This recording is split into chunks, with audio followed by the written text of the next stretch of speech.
Nouvelle édition sur Africable Télévision de Agoraji, votre émission 100% faite par les jeunes et pour les jeunes. Aujourd'hui, on s'intéresse à la progression du virus Ebola, surtout en Afrique.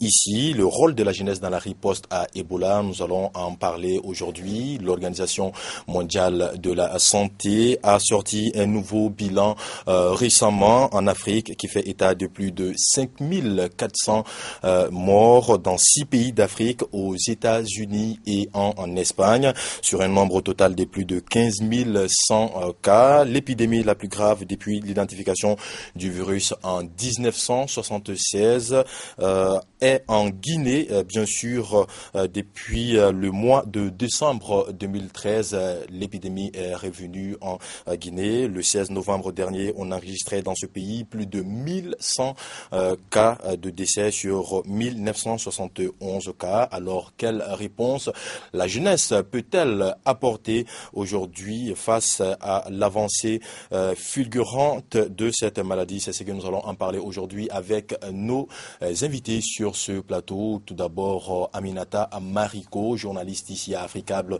Télévision. Aminata, bonsoir, bienvenue. Bonsoir Mahmoud Kawa, merci. Aminata, je rappelle que vous revenez du Ghana où vous avez pris part à un sommet qui était en partie consacré à la riposte de la CEDEAO face au virus Ebola. Nous allons avoir le temps d'en parler sur ce plateau. Merci quand même de répondre à cette invitation. Merci Mahmoud Kawa. Voilà, de l'autre côté, à ma droite ici, nous sommes avec Monsieur Cheikh Oumar Guindo du département épidémiologique des affections parasitaires. Monsieur Guindo, bonsoir, bienvenue. Bonsoir. Et de l'autre côté, nous sommes également avec Bouba Fane, jeune leader. Bouba Fane, bienvenue. Merci, bonsoir. Bonsoir, vous faites partie. Bonsoir à tous les téléspectateurs. Ok, vous faites partie de l'équipe qui gère la campagne Tous contre Ebola. Nous allons également avoir le temps d'en parler dans cette édition. Pour finir, nous sommes avec Mamedi S. Terra de Opage Pia, la commission Ebola. Monsieur Terra, bienvenue également. Merci Kawa. Voilà votre organisation Opage Pia qui est une organisation panafricaine de jeunesse. Vous menez présentement beaucoup d'actions également pour la lutte contre cette épidémie. Merci à vous tous d'accepter notre invitation. Première question qui s'adresse à notre médecin sur le plateau. Qu'est-ce que c'est que Ebola? Merci. Le virus Ebola est une fièvre hémorragique qui a été découverte en 1976. À Zaïre, actuelle RDC. Et ça a été découvert autour d'une rivière. C'est cette rivière-là qui a donné le nom au virus. Et cette rivière a été Ebola, donc c'est comme ça qu'on a eu le nom Ebola. Donc c'est une fièvre hémorragique. D'accord. Alors quels sont les modes de transmission de ce virus-là? Parce que nous avons l'impression quand même qu'il se transmet très rapidement, qui dépasse tout contrôle. Effectivement, c'est une maladie très contagieuse. Et cette maladie se transmet à travers les sécrétions corporelles. L'OMS a récemment classé ces choses-là en 5S, à travers le sperme, la salive, la sueur, le sang et les selles. Et à cela aussi, il faut ajouter aussi les urines, parce que toutes les sécrétions corporelles peuvent transmettre maintenant cette maladie. D'accord. Vous voulez intervenir sur la question? Oui. Ok, allez-y. Au fait, d'abord, bonsoir à tous les téléspectateurs. D'abord, nous jeunes, nous ne considérons plus Ebola comme une santé publique. Aujourd'hui, c'est un véritable problème pour l'humanité entière et un problème de développement. Parce qu'au fait, l'Ebola, comme vient de le dire notre docteur, l'Ebola se transmet aussi, selon les docteurs, je parle sous le contrôle de notre médecin, avec les poignées des mains. Les poignées des mains, avec les poignées des mains, c'est-à-dire quand on se donne les mains, l'Ebola peut se transmettre. Mais aussi, on oublie aussi une partie, parce qu'ici au Mali, nous avons certaines coutumes. C'est-à-dire, nous buvons très souvent dans les mêmes gobelets, nous buvons dans les mêmes verres de thé. Je crois que quand nous allons, il faut baser aussi les sensibilisations vers ce côté. C'est ce que je voulais ajouter à ce que le docteur disait. D'accord. J'aimerais dire aussi que les gens évitent les animaux sauvages, comme les singes, les chauves-souris et puis même aussi les rats aussi. Parce que souvent les jeunes aussi voient les rats, ils tuent et puis ils mangent. Donc il faudra vraiment que les gens fassent très très attention et aussi éviter de toucher les objets touchés par une personne infectée par le virus et même les habits, les anciens habits et puis toucher aussi le corps d'une personne décédée aussi par le virus. Tout ça, c'est des modes de transmission. D'accord. Alors, Aminata Mariko, avant d'aborder votre tournée, quelle est, votre analyse sur, bien sûr, cette pénétration fulgurante du virus ici, en Afrique, presque 5000 morts en quelques mois seulement? Alors, vous avez tout d'abord posé la question à savoir qu'est-ce que c'est que Ebola. Ça, c'est la question adressée aux médecins. Tout ce que je sais de Ebola, c'est que c'est une maladie qui tue très rapidement, Mahmoud Kaba, plus que la peste. Et tout ce qui tue, on doit éviter, on doit s'en les noyer. Et la maladie à virus Ebola se transmet très rapidement, comme l'a dit le médecin. Donc, l'Afrique a des coutumes et les rassemblements, entre autres, sont dans nos coutumes. Et je crois que c'est ce qui favorise plutôt la transmission du virus parce que nous avons, l'autre l'a dit, nous avons la coutume de boire dans le même, le thé dans le même, de prendre le thé dans le même verre, également le même gobelet, entre autres. Nous utilisons presque les mêmes jours, les mêmes objets. Et c'est très rapide de se transmettre rapidement en Afrique. Et très difficile à éviter, mais la sensibilisation pourrait peut-être nous aider à laisser nos coutumes de côté d'abord, en attendant. D'accord. Alors, je parlais tantôt à l'intro de cette émission de votre tournée, également que vous avez pris part au sommet, à un sommet extraordinaire qui était en partie consacré à la réponse de la CEDEAO face à cette épidémie. Aujourd'hui, avant d'évoquer cela, vous avez visité quand même des pays affectés par le virus et des pays non affectés. Je prends notamment le cas du Nigeria. Qu'est-ce que vous avez vu au Nigeria? Le Nigeria quand même qui était l'un des pays qui était sur la liste des pays touchés par Ebola, mais aujourd'hui qui n'est plus cette liste, qui a pu lutter contre cette épidémie. Qu'est-ce que vous avez vu là-bas? Un dispositif très impressionnant. En effet, nous avons visité les trois États du Nigeria, à savoir Lagos, qui a également été affecté. Le River State, la capitale, c'est à Port Harcourt. Nous avons également visité cette partie du Nigeria. Et également Abuja, toutes ces zones ont été affectées par la maladie. Et un dispositif impressionnant a été mis en place par les autorités pour le pays le plus peuplé d'Afrique, Mahmoud Kaba. Il fallait vraiment le faire pour éviter la propagation rapide du virus et le dispositif était impressionnant. Depuis les postes de contrôle au niveau des aéroports, au niveau des frontières terrestres, tous ceux qui sont les frontières, ils avaient mis une équipe pour surveiller la maladie à travers les contrôle au niveau thermique, au niveau des aéroports, entre autres, et des questions également. Depuis l'avion, les passagers doivent remplir des fiches qui prennent en compte les informations, c'est sous forme de questions, qui demandent aux passagers s'ils ont eu des maux de tête ou des contacts avec telle personne ou telle personne. Donc également des téléphones portables, comme on appelle les e-services, qui permettent également d'identifier les cas, également de traiter toute personne suspecte. D'accord. C'était très impressionnant. Ouais, quand même beaucoup de modes de prévention. Alors, parlons à présent du cas du Mali. Le Mali, quand même, est le dernier pays à l'heure où on parle à être touché par le virus Ebola. Nous avons fait un micro-trottoir. Bienvenue dans le ghetto. Nous avons quand même rencontré certains jeunes pour qu'ils nous donnent leur point de vue sur cette apparition du virus ici au Mali. Voyons leur réaction dans Bienvenue dans le ghetto et juste après, on s'y retrouve.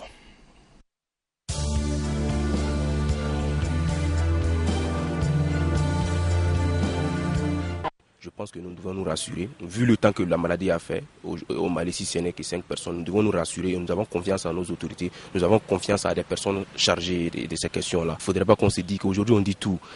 L'Ebola, c'est un projet, les gens veulent avoir de l'argent, c'est pas vrai.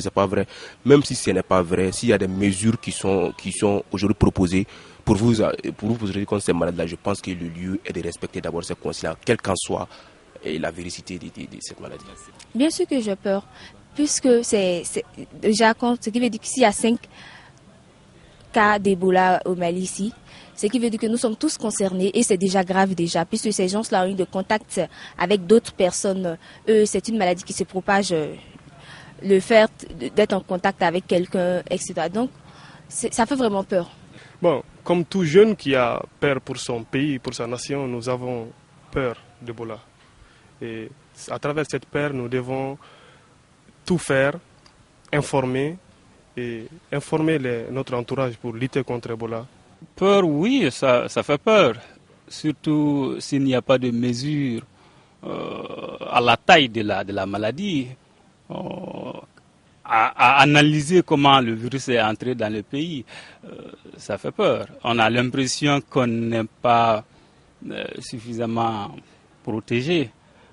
Mais bon, c'est déjà fait. Je pense que l'essentiel maintenant, c'est de faire en sorte que d'autres malades ne nous viennent pas de l'extérieur.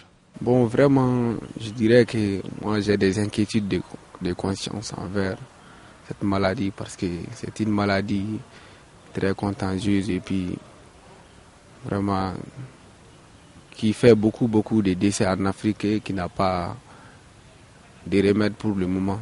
Donc vraiment, j'ai peur.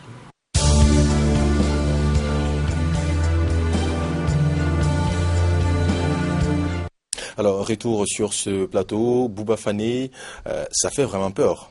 Oui, ça fait vraiment peur. Je pense que les jeunes ont compris parce qu'aujourd'hui, bon, certes, il y a certains qui parlent que, bon, ils ont amené ce virus au Mali pour avoir de l'argent et autres. Malgré déjà, ils sont au courant que le virus existe. Moi, je pense, comme l'autre l'a dit, il faudra vraiment se concentrer sur l'information et la prévention pour vraiment se protéger de cette maladie. D'accord, monsieur Mamedi Terra, il y a un intervenant qui a dit tout à l'heure que c'est un projet Ebola. Que lui dites-vous? Au fait, ce que je vais dire à mon frère, il ne faut pas considérer cette épidémie comme un projet. L'Ebola, qui a déjà fait plus de 5000 morts. 5000 morts, c'est vraiment une réalité. Donc, ils doivent se mettre dans le corps d'un soldat de lutte contre Ebola. Tous les jeunes Africains doivent se considérer comme un soldat pour lutter contre cette épidémie. Parce que, au fait, depuis les premières apparitions d'Ebola, je le dirais en Guinée, parce que c'est avec l'apparition de la Guinée que vraiment l'Afrique a été vraiment informée. L'organisation panafricaine de la jeunesse est une plateforme de la jeunesse africaine pour la concertation, la mobilisation, a directement mis en place une commission de lutte contre Ebola qui était chargée de réfléchir de faire des analyses, de faire des constats et de faire des propositions de solutions concernant ce virus. Donc, il y a eu plusieurs trucs. Nous avons fait plusieurs... D'accord. Je pense que nous allons aborder cela tout à l'heure. Alors, côté stigmatisation, aujourd'hui, c'est vrai quand même que c'est important d'en parler. Notre médecin, M. Guindo, nous avons vu des personnes aujourd'hui qui sont stigmatisées parce qu'ils ont une connaissance qui a été touchée ou qui est décédée d'Ebola. Comment est-ce que vous analysez cela? Moi, je pense que ça, c'est une erreur parce que c'est vrai, l'Ebola, c'est une maladie très, très contagieuse, mais avec la psychose, parce que vous savez, il y a des gens, comme dans l'intervention, on vient de le voir, il y a des gens vraiment qui ne sont pas d'accord avec ça, parce qu'ils pensent que c'est vraiment un projet. Mais vous savez, c'est une réalité. Vous n'avez qu'à regarder seulement la Sierra Leone ou bien la Guinée, là où il y a plusieurs décès et plusieurs morts déjà. Donc, c'est pour dire aux uns aux autres que ce n'est pas une question de stigmatiser qui que ce soit, parce que moi, je pense que dans la mesure où ce n'est les seules personnes que l'Ebola vraiment soit dans notre cher pays, Donc, s'il y a des personnes vraiment qui sont atteintes d'Ebola, la seule chose qu'on peut demander aux uns et aux autres, c'est de faire vraiment preuve de vigilance, et de ne pas les toucher, et d'appeler aussi les numéros verts. Il y en a plusieurs numéros verts. Il y a le 800 et 80, 80, il y a le 889, 89, il y a le 890, 90. À préciser que ça, c'est le cas du Mali. Oui, ça, c'est le cas du Mali, bien entendu. Donc, si vous voyez quelqu'un vraiment que vous avez une suspicion vraiment d'Ebola, ce n'est pas la peine de stigmatiser la personne. La première des choses, d'abord, c'est vraiment de mettre la personne à l'aise et de lui montrer vraiment que c'est pas vraiment une fatalité, parce qu'on vit vraiment, même si c'est une maladie vraiment qui est mortelle, il y a quand même 10% des personnes atteintes vraiment qui survivent de cette maladie. Donc ce pourcentage n'est pas négligé. Donc la survie vraiment face à cette épidémie dépend vraiment de la prise en charge précoce de la maladie. Raison pour laquelle vraiment quand vous remarquez vraiment dans la famille ou bien un proche vraiment qui a les symptômes typiques de maladie d'Ebola, il suffit juste vraiment de prendre vos distances avec la personne en question et d'appeler les services sanitaires vraiment pour qu'ils puissent intervenir de façon très très rapide. Et moi je pense que c'est pas vraiment la peine de stigmatiser qui que ce soit, dans la mesure où on peut en sortir. Les 10% de survie ne sont pas négligés, c'est quand même un pourcentage qui est là. D'accord, c'est un pourcentage assez un peu minime. Aminata, Mariko, on revient vers vous. Vous avez quand même fait plusieurs pays au cours de votre tournée. Côté contrôle, sécurité, comment ça se passe au niveau des aéroports? C'est toute une équipe composée de jeunes volontaires qui est en place au niveau des aéroports, au niveau de toutes les frontières, pour déjà passer le message. Et au niveau des aéroports, les messages défilent pour dire Ebola, attention, Ebola est une maladie qui tue, mais également on peut survivre également. Que c'est une maladie quand elle est détectée précocement, on peut de façon précoce, on peut survivre. Les médecins en charge peuvent s'occuper des cas et voilà, nous avons même rencontré des survivants. Donc, côté contrôle, des pays comme le Nigeria par exemple, qui a déjà l'expérience parce qu'il y a eu 8 morts au Nigeria, bien sûr. Voilà, en tout. Donc, le Nigeria est suffisamment en place pour faire face maintenant à la maladie, parce que le Nigeria est quand même le pays qui a enregistré le plus de survivants. 60% des personnes infectées ont survécu. Donc, on peut dire que déjà, il n'y a pas de maladie et de médicaments contre cette maladie, mais déjà, si la prise en charge est précoce, il peut y avoir des survivants comme nous les avons rencontrés. Donc, le contrôle et également, nous devons vraiment être sur nos gardes. Parce que le problème à Moudkaba est que nous ne sommes pas suffisamment préparés psychologiquement. Donc, les spécialistes en charge de ce dossier doivent préparer les personnes, parce que ceux qui survivent de Ebola ont des problèmes, parce que nous avons rencontré des survivants qui ont même perdu leur job. Donc, maintenant, quand le Nigeria a trouvé une réponse en déployant encore une autre équipe pour faire le porte-à-porte, pour sensibiliser les populations, les mesures à prendre et également les dispositions à prendre pour éviter la stigmatisation. Voilà. Et justement, avec ce concept de porte-à-porte, nous allons partir en Guinée pour voir un reportage ici, tout de suite, parlant de la mobilisation. Le ministère de la Jeunesse, le ministère guinéen de la Jeunesse qui est quand même arrivé à mobiliser 15 000 jeunes, qui les a formés et puis après les a mis sur le terrain pour qu'ils sensibilisent, pour qu'ils fassent des porte-à-porte, informer les gens, la population à se protéger de cette maladie. Nous allons suivre ça dans notre enquête et juste après, nous allons parler.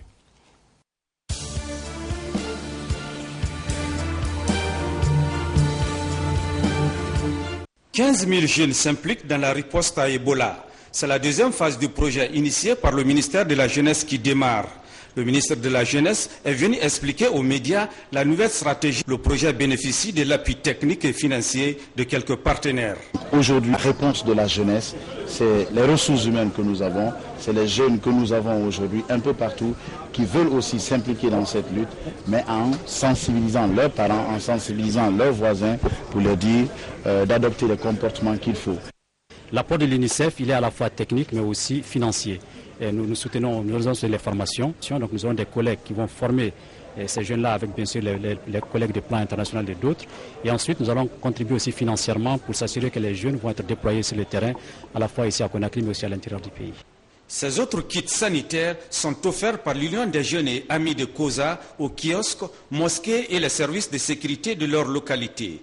Un geste qui vise à lutter efficacement contre la fièvre hémorragique à virus Ebola.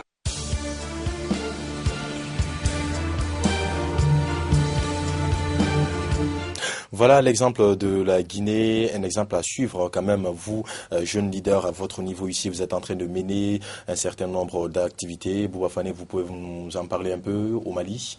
Au Mali, déjà, on a vraiment commencé une activité. Malgré qu'il y a plus de communication à la télé, à la radio, nous avons tenu d'être plus proches de la population.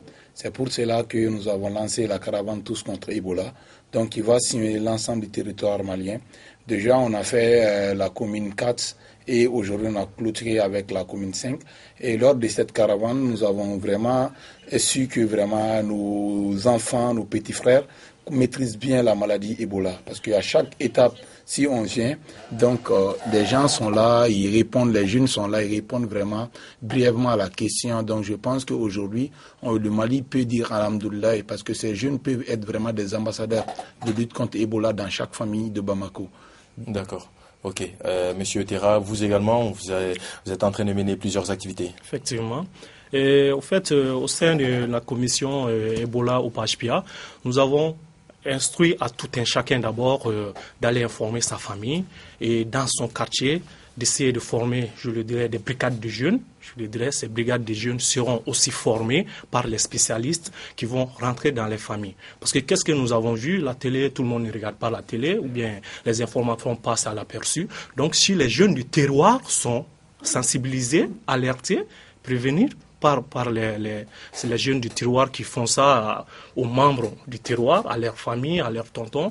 Donc le message va encore plus passer. Ça, c'est l'une de nos stratégies. Il y a une autre stratégie concernant les campagnes de sensibilisation, comme mon frère Boua vient de le dire. Nous avons des campagnes de sensibilisation en vue dans Bamako et à l'intérieur de Bamako. Et nous avons lancé un appel à toutes nos sections qui sont à l'extérieur du Mali. Parce que l'Organisation panafricaine des jeunes, c'est une plateforme de la jeunesse africaine. Donc, tous ces gens, nous avons lancé des informations, même si les pays qui ne sont pas encore, où l'Ebola ne sont pas arrivés. Donc, il faut commencer à prévenir, parce l'Ebola peut arriver ce jeu. Donc, si tout le monde est informé, je crois que ça va aller. D'accord. En tant que médecin, Monsieur Guindo, à votre niveau, qu'est-ce que vous faites? Ce qui est quand même à signaler, c'est que les personnels de santé également sont les plus touchés souvent avec cette épidémie qui se transmet très très vite. Les infirmiers qui touchent en premier généralement les patients quand ils arrivent à l'hôpital. Qu'est-ce que vous faites à votre niveau? Merci. Déjà à notre niveau, déjà dans toutes les structures sanitaires, il y a le lavage des mains qui a été instauré, avec le savon bien entendu, avant même d'adhérer maintenant au centre de santé. Et à la sortie aussi, c'est le cas. En plus de ça, il y a tout un dispositif maintenant qui est pris lors de l'approche du malade. Et le médecin vraiment procède d'abord à un interrogatoire approfondi de la maladie.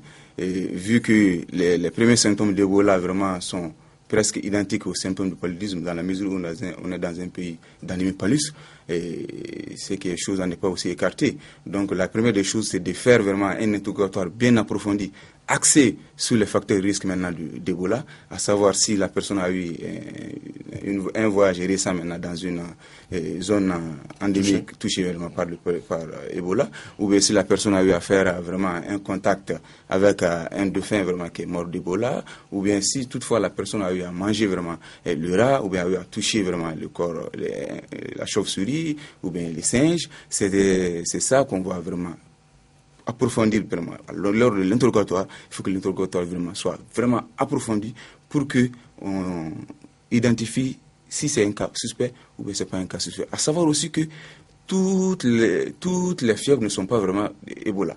J'aimerais vous donner une anecdote parce que même l'autre jour j'ai eu à voir quelqu'un, c'est un médecin aussi, et il m'a fait écho comme quoi lui, sa propre femme, avait vraiment du mal à se rendre à l'hôpital parce que lui, il était en déplacement.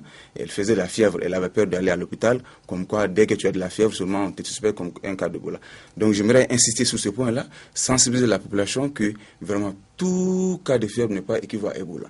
C'est qu'il y a des interrogatoires qu'on fait et qu'on approfondit, et s'il n'y a pas vraiment de suspicion, ce n'est pas Ebola. Et l'Ebola, même tout cas de suspects d'Ebola ne sont pas Ebola. Il faut que vraiment ça soit confirmé.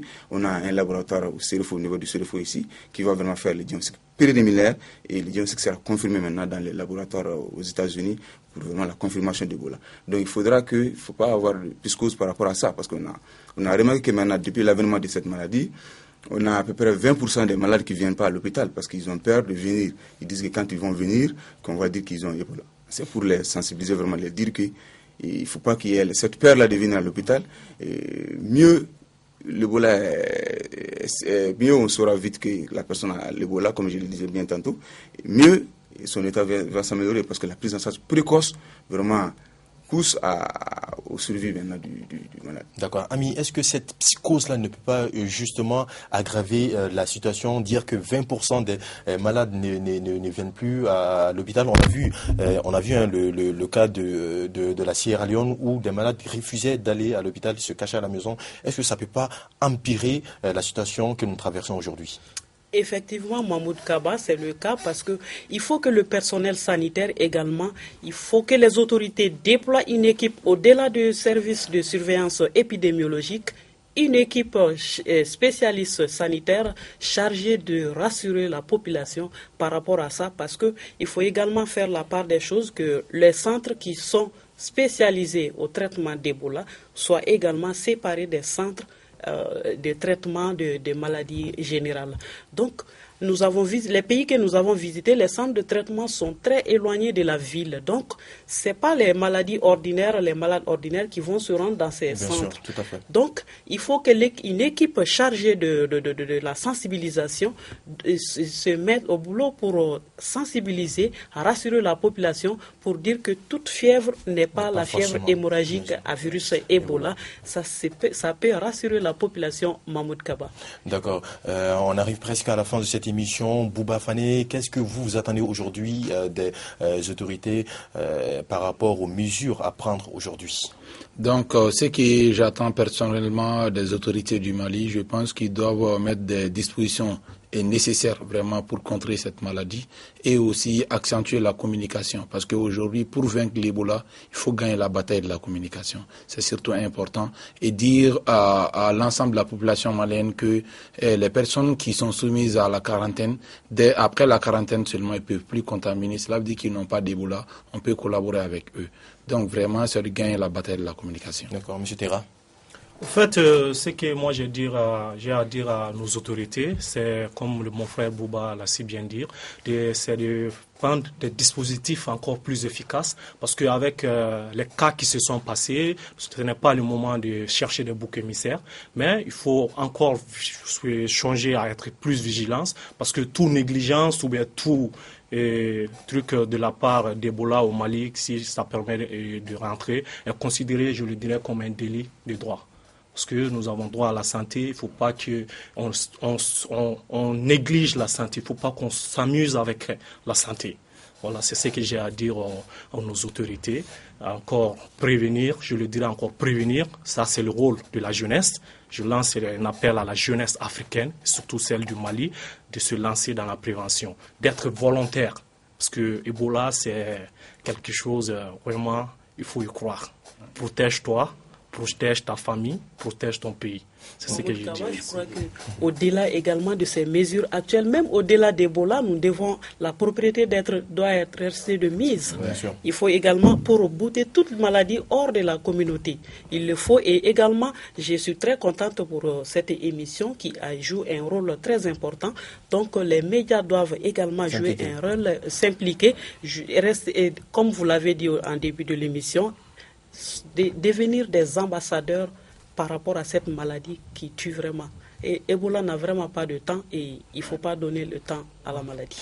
Monsieur Guindo, aujourd'hui, 22 novembre, un nouveau cas a été découvert, un cas positif d'Ebola, un nouveau cas au Mali. Est-ce que le Mali doit-il se préparer au pire? Comme on le disait, il faut toujours se préparer, même les pays qui n'ont pas, comme l'a dit la journaliste, même les pays qui n'ont pas eu à découvrir sur leur sol un cas d'Ebola ont pris les mesures adéquates. Moi, je pense que, bon, dire qu'on doit s'attendre au pire, ça c'est trop dire, mais il faut vraiment être sur ses gardes. On a vu que vraiment avec l'avènement de la petite fillette, on avait vraiment cru que les mesures étaient adéquates vraiment pour faire face à un autre cas, mais tel n'a pas été le cas. Bon, pour un peu m'aventurer sur l'air de Mme Marco, j'aimerais aussi dire que vraiment il faut que les médias fassent leur boulot comme il faut, parce que l'autre jour j'ai eu à écouter une radio sur laquelle il y a quelqu'un qui disait que vraiment que l'oignon et puis l'ail aussi traitaient l'Ebola. Donc ça c'est, je dis que vraiment ça c'est pas du tout la vérité. Jusqu'à présent, il n'y a pas de vaccin, il n'y a pas de traitement contre l'Ebola. Seuls les traitements symptomatiques qu'on fasse, c'est qui peut garantir vraiment le survie du malade. Et qu'il faut que ces traitements aussi se fassent dans les meilleures conditions, les plus précocement possible. De deux, il faudra aussi que les gens chassent que l'Ebola, il existe. Vous avez vu, on a eu des cas vraiment de décès. Ebola, c'est quelque chose vraiment qui est vaste. C'est un virus qui n'a pas, jusqu'à présent, été vraiment maîtrisé par les autorités de santé. Et même l'OMS a du mal vraiment à bien gérer l'Ebola. Raison pour laquelle jusqu'à présent, il y a beaucoup d'efforts qui sont en train d'être mis en place pour qu'on puisse vraiment cerner ces virus-là. Donc dire qu'il y a eu telle personne qui avait été en contact avec telle personne et puis que la personne n'a pas eu à faire l'Ebola, il faut savoir qu'on ne peut pas faire l'Ebola sans qu'on ait à toucher avec des sécrétions corporelles de la personne ou bien des objets sués par la sueur ou autre de la personne. Donc dire vraiment que la petite fillette, avec le moment de la petite fillette, ce qui a fait un peu le doute dans les esprits des uns et des autres, c'est que la grand-mère vraiment qui était partie chercher la petite fillette jusqu'en Guinée n'a pas eu à faire la maladie. Ce qui a fait que vraiment il y a des gens au sein de la population malienne qui ne croient pas à cette maladie-là. Moi je dis vraiment que c'est une erreur grave de leur part, que même jusqu'à présent, il y a des nuances au niveau vraiment de la réponse de certaines face à Ebola. Il y a des gens, raison pour laquelle la période d'incubation c'est 2 à 21 jours. Il y a des gens, depuis le 2e jour, ils développent automatiquement la maladie. Mais il y a des gens, c'est jusqu'au 20e jour qu'ils développent la maladie. Ce qui fait qu'il y a vraiment des points d'ombre jusqu'à présent qui ne sont vraiment pas été élucidés vraiment par les autorités sanitaires. Raison pour laquelle il faudra vraiment redoubler d'efforts, être vigilant et être sur ses gardes contre ce virus-là. Et je m'en vais aussi dire aux médias vraiment de faire beaucoup d'efforts pour ça. Parce que c'est vrai, l'Ebola c'est vraiment une maladie très dangereuse, mais la communication c'est le nerf de la guerre. Il faut vraiment que les médias, ça c'est une bonne initiative, il faut souvent qu'on ait des émissions pareilles, au cours de laquelle vraiment qu'on appelle les gens qui viennent vraiment élucider les gens sur les situations. Il faudra botter c'est vraiment cette maladie hors de nos frontières, franchement. Et je m'en vais vraiment dire aux uns aux autres que vraiment l'Ebola, c'est une maladie vraiment qui est terrible. Mais qu'ensemble, seuls ensemble, lorsqu'on se donne en fond et qu'on parle le même langage, c'est la seule façon de lutter contre ces fléaux. D'accord. Voilà, et c'est sur ces mots que prend fin cette émission. La première partie, nous allons en reparler encore dans les semaines à venir. Nous allons suivre l'actualité. Nous recevions sur ce plateau aujourd'hui Aminata Mariko, journaliste à Africable Télévision. On avait Cheikh Oumar Guindo, qui est médecin. Nous avions également sur ce plateau Bouba Fane, jeune leader, membre de l'équipe qui gère la campagne Stop Ebola. Et pour finir, on avait Mamidi S. Terra, qui est de l'organisation panafricaine Opage Pia. Merci à vous de nous avoir suivis. Cette émission n'est pas terminée, elle se poursuit sur les réseaux sociaux, sur notre page Facebook et Twitter. Merci de nous avoir suivis. Restez en notre compagnie, nos programmes continuent. À très bientôt sur notre chaîne. Au revoir.